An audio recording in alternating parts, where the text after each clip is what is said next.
Jemaat yang dikasihi oleh Tuhan kita Yesus Kristus, Shalom dan selamat pagi untuk kita semua. Firman kehidupan di pagi hari ini tertulis dalam 1 Yohanes 2 ayat 24. Dan kamu, apa yang telah kamu dengar dari mulanya, itu harus tetap tinggal di dalam kamu. Jika apa yang telah kamu dengar dari mulanya itu tetap tinggal di dalam kamu, maka kamu akan tetap tinggal di dalam Anak dan di dalam Bapa. Demikian firman Tuhan. Saudara-saudara yang dikasihi oleh Tuhan kita Yesus Kristus, surat 1 Yohanes merupakan surat penggembalaan dari seseorang gembala kepada jemaat, domba-dombanya. Tujuannya adalah, pertama, agar jemaat waspada terhadap berbagai aliran sesat yang berbahaya. Kedua, agar jemaat sungguh-sungguh memacu pertumbuhan imannya di dalam persekutuan jemaat. Ketiga, agar mereka tetap bersekutu dengan menata hubungan yang semakin baik dan mesra dengan sesama jemaat. Pengajar sesat itu adalah kaum Gnostik dan Doketis. Gnostik meyakini bahwa manusia sedang terpenjara dalam tubuh yang celaka, sehingga dia harus berusaha membebaskan dirinya dari tubuh yang memenjarakan itu. Bila seseorang ingin memperoleh keselamatan dan kebebasan roh, mereka harus mendalami pengetahuan dengan latihan-latihan badani. Sedangkan kaum Doketis menyangkal pribadi Yesus yang sungguh-sungguh menjadi manusia. Yesus yang tersalib katanya adalah seseorang yang mengambil rupa yang mirip dengan Yesus. Yohanes mengingatkan mereka agar tetap setia kepada Injil yang telah mereka dengar sejak awal. Nas ini berbicara tentang antikristus dan para pengajar sesat yang telah muncul di tengah jemaat. Itu dalam 1 Yohanes 2 ayat 18 sampai 23. Dalam konteks ini, Yohanes menekankan bahwa satu-satunya cara untuk tetap dalam Kristus adalah dengan berpegang teguh pada firman yang telah diajarkan sejak semula. Jemaat harus proaktif menyangkal ajaran-ajaran sesat tersebut melalui sikap dan perilaku di dalam kebenaran. Pengorbanan Kristus di kayu salib adalah sebuah teladan iman. Keteladanan itulah yang harus dijadikan sebagai pedoman dalam membangun hubungan antar anggota jemaat, sekaligus menjadi karakter orang beriman yang menyatu dalam sikap dan tingkah laku sehari-hari. Tetap berpegang pada ajaran yang benar. Menurut Yohanes, perkataan apa yang telah kamu dengar dari mulanya merujuk pada ajaran Injil yang telah mereka terima dari para rasul. Sebab banyak orang tergoda untuk mengikuti ajaran baru yang tampaknya lebih menarik atau lebih relevan dengan budaya.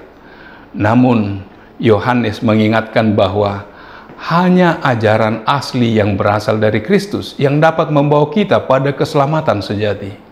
Salah satu tanda ajaran sesat adalah bahwa mereka menambahkan atau mengubah ajaran asli Injil.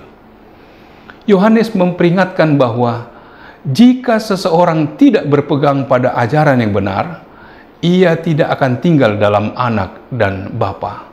Artinya, menyimpang dari kebenaran akan berakibat pada hilangnya persekutuan dengan Allah. Yohanes mengingatkan, jika apa yang telah kamu dengar dari mulanya itu tetap tinggal di dalam kamu, maka kamu akan tetap tinggal di dalam Anak dan di dalam Bapa. Tinggal dalam Kristus adalah tanda bahwa seseorang benar-benar menjadi miliknya. Mereka yang sungguh-sungguh diselamatkan akan terus berpegang pada Injil sampai akhir.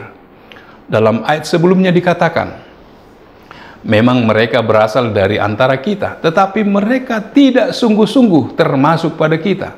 Sebab jika mereka sungguh-sungguh termasuk pada kita, niscaya mereka tetap bersama-sama dengan kita.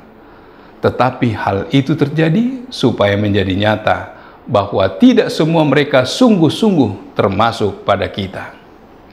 Dalam 1 Yohanes 2 ayat 24, Yohanes memberikan prinsip penting orang percaya tetap tinggal dalam Kristus dengan cara berpegang teguh pada firman yang telah mereka terima sejak semula. Tanpa pengenalan yang mendalam terhadap firman Tuhan, seseorang akan mudah disesatkan oleh ajaran sesat.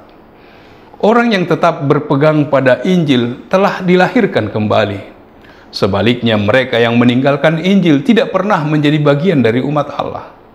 Yohanes menekankan agar kita tetap tinggal dalam kebenaran yang telah diajarkan sejak semula. Kita harus menguji setiap ajaran yang kita dengar. Tidak boleh menerima begitu saja setiap ajaran, tetapi harus memastikan bahwa ajaran tersebut harus sesuai dengan firman Allah. Ketika kita tetap tinggal dalam firman, kita tetap tinggal dalam Anak dan Bapa. Artinya, kita tetap memiliki persekutuan dengan Allah dalam ketekunan dan kebenaran. Orang yang hidup dalam kebenaran akan mengalami sukacita dalam persekutuannya dengan Allah. Amin. Marilah kita berdoa. Allah Bapa yang bertata dalam kerajaan surga, puji syukur bagimu Tuhan, yang telah mengingatkan kami apa yang telah kami dengar dari mulanya, itu harus tetap tinggal di dalam hati kami masing-masing. Dan ketika itu tetap tinggal di dalam kami, maka kami ada di dalam Anak dan di dalam Bapa. Biarlah firman-Mu yang tetap menerangi hati dan pikiran kami, sehingga apapun yang mencoba mempengaruhi kami, ajaran yang ada di dunia ini, kami boleh memahaminya dengan melihat firman-Mu yang hidup di dalam hati kami dan menguji segala sesuatu dengan firman yang sudah kami dengar lebih dahulu. Biarlah kami tetap hidup di dalam firman-Mu dan melakukan kehendak-Mu. Terpujilah nama-Mu, dalam nama Yesus kami berdoa dan mengucap syukur. Amin. Anugerah dari Tuhan kita Yesus Kristus, kasih setia dari Allah Bapa serta persekutuan dengan Roh Kudus kiranya menyertai kamu sekalian. Amin.